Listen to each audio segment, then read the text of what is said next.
guys, this is Ishak.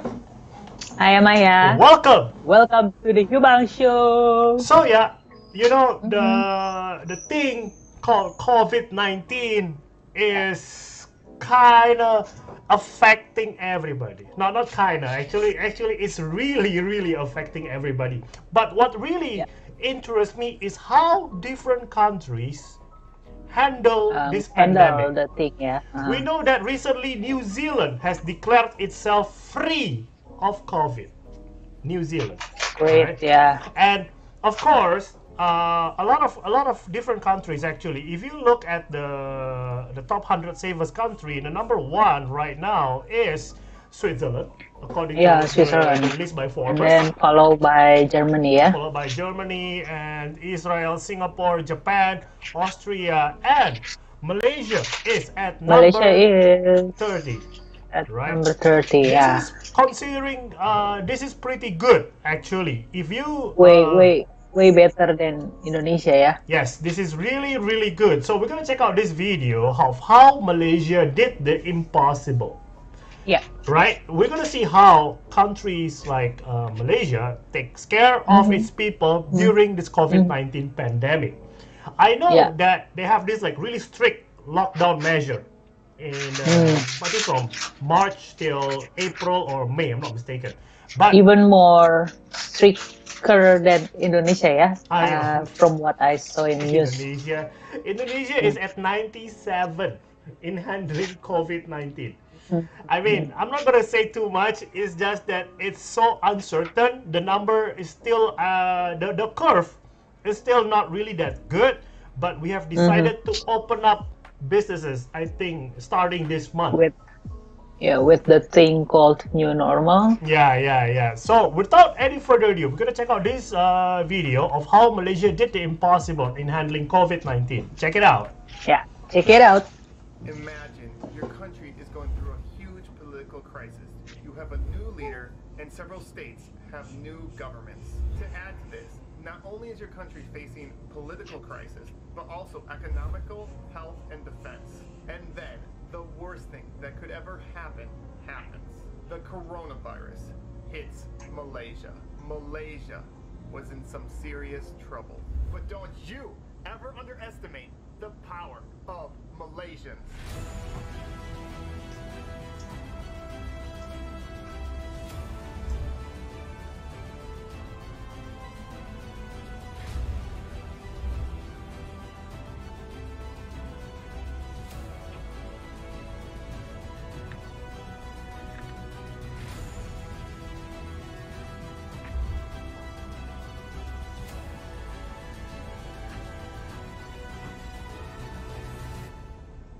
Here are 15 ways that Malaysia did the impossible. Number 15, donations and volunteer organizations. So many people volunteered and so many organizations helped out. For example, Emirat provided healthcare workers with food, AC units, and raised over 3 million ringgit for medical supplies. Number 14, top doctor. Dr. Noor Hussam Abdullah has been ranked one of the top doctors in the entire world at fighting the coronavirus. And not only does he present accurate facts, he's able to do it in a way that gathers support and also keeps people calm as he does it. Number 13, the movement control order and the enhanced movement control order. These things are not easy to pull off, and it took so many people in different organizations to work together to have them work. Number 12, Indirect Volunteers. There are so many people that helped out and volunteered and did so many different things like food delivery. Number 11, building temporary hospitals. Malaysia was able to build temporary hospitals very efficiently and quickly. For example, the largest agro park in Asia was able to be built into a hospital in 3 days. Number 10, the two-blade cluster. The two-blade cluster complied with any order from MOH, and they never complained even though they had to wait long hours in the heat. Number 9, banks. Banks lent to the borrowers for 6 months. Number 8, universities. Universities allowed students to stay for free and provided them food as well. Number 7, stipends. Nearly 4 million homes received 1,600 ringgit. Number 6, ignoring politics. Opposition leaders came together and forgot about politics for the good of Malaysia. Now that is really cool. Good. Number 5, That's cool. We'll talk about it in a minute. Great job in protecting those that were most vulnerable, homeless and foreign workers. They were put in public halls and provided a tent. Number 4, Malaysians returning home. Malaysians returning home from overseas were provided a free hotel, free food, and COVID-19 testing during their 2-week quarantine. Number 3, respect for frontline workers. I've never seen so much respect and love for frontline workers. It was so beautiful to see all the support Malaysians gave to the frontline workers. Number 2, fixing the PPE shortage for frontline workers. At the beginning of the crisis, there wasn't enough PPE for all the frontline workers, and so Malaysians took it onto themselves. For example, a fashion designer realized she had a skill set that could be very valuable, and so she took the initiative to organize an entire team to make PPE. Prisoners made PPE, college students made PPE, even a Malaysian born with no arms didn't let that stop her from making PPE. And number 1, most important, is teamwork. It didn't matter if you were a celebrity or an average person. It didn't matter your social status. It didn't matter your gender, your religion, your ethnicity. All Malaysians came together for the better of Malaysia. And that's how Malaysia was able to do the impossible, to go from a country that had 3 times more cases than any other country in Southeast Asia to now being one of the safest countries in the entire world.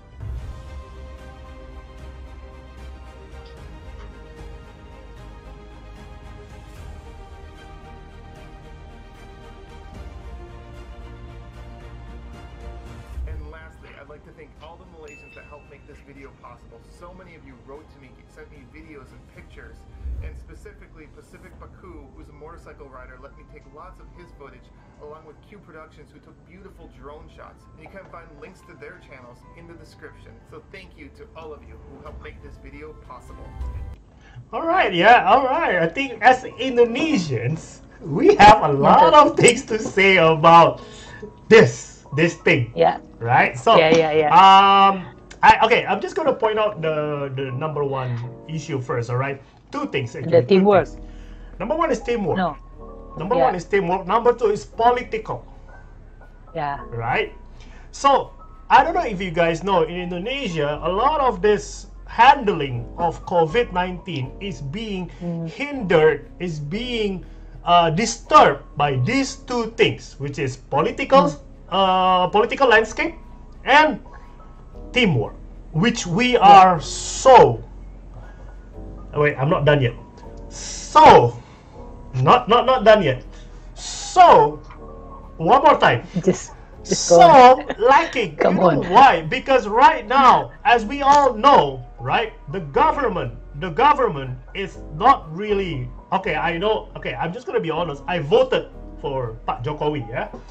I voted for Pak Jokowi, and right now the government and to many of its governors, the government and the governors, not all of them, some of them, the relationship is not that good, right? So right now, I don't know if you guys are paying attention to the Indonesian COVID-19 news, a lot of finger pointing. The local government is blaming the main government. The main government is blaming the local government for not doing a good job of distributing because they're using old data and stuff like that. And then let's talk about the teamwork. Okay, we did not have a full lockdown. What we have is what we call a PSBB, which is kind of translate into like a semi-lockdown. Semi-lockdown, yeah. Semi-lockdown. And when that happens, what happens? What happened, Aya? When that happens, a lot of people go on vacation. They still go outside, and therefore they add the chance to spreading the virus. Yes, so it's crazy, and there is even a recent news of how a COVID-19, somebody who died of COVID-19, somebody take the body away by force. Right? Yeah, so there is lack of trust, lack of education, and what we are seeing from this video, which is from Malaysia, okay, you know what? I'm going to congratulate you guys. I'm going to congratulate the Malaysian because I thought that was because Indonesia and Malaysia is very, very similar. But What I pinpoint from the video is about the establishment of a temporary hospital. They do it very quickly.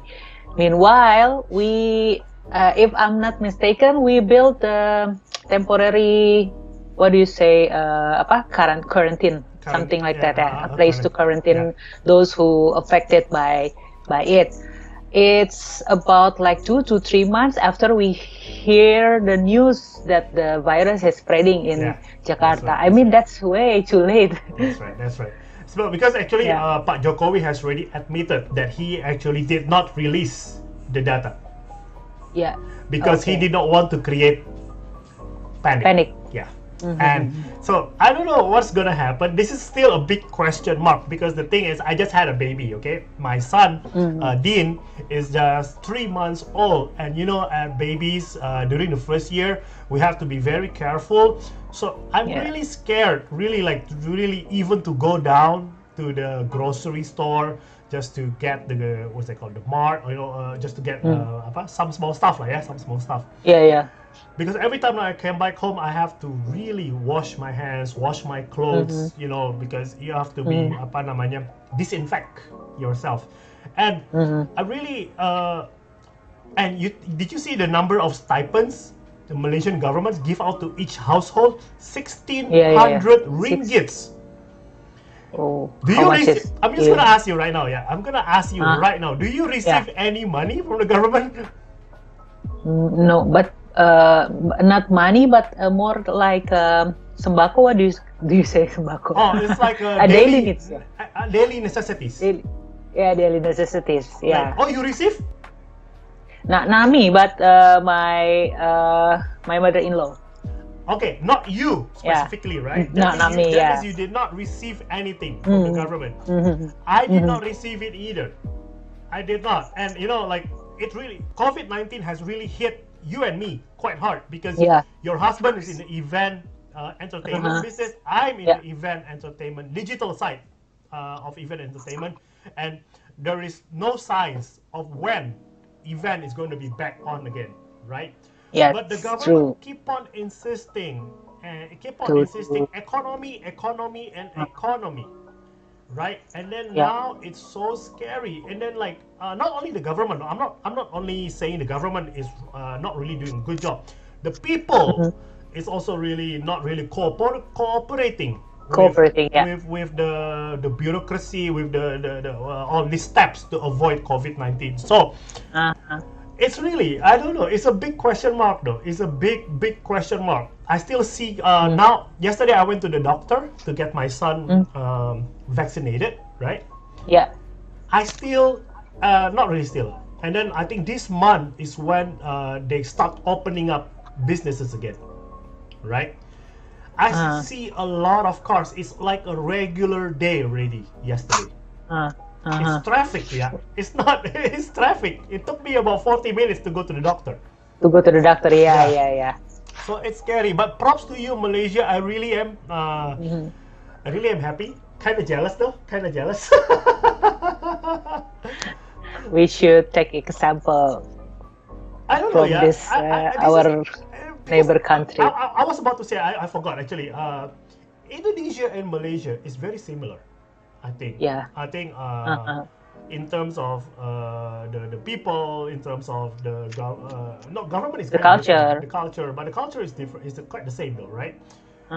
But what makes our two country, one goes this way and the other one goes this way? You know? I know. So it's really, I really am hoping that we I mean, I really am hoping though we can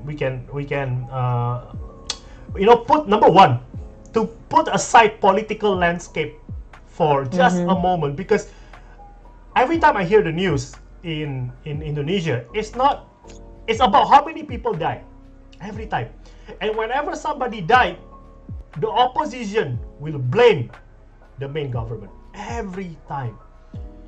The radical religious leaders will blame the government every time. You know, it's so sad. It's so sad. A lot of that's why I don't read the news. believe it or not, Mhm. a lot of my news in regards to Indonesia, I read it not from the Indonesian news agency. I read it from outside news agency because I think they are more neutral. Uh-huh. Because a lot of the a lot of the big news media, a lot of them are one-sided. Uh, That's what I think. but we should give props to our people. Some of them still have conscience to help each other. Just like you see in Malaysia, they hand in hand to make what they call PPE, PP. APD ya. APD, APD. We call it APD.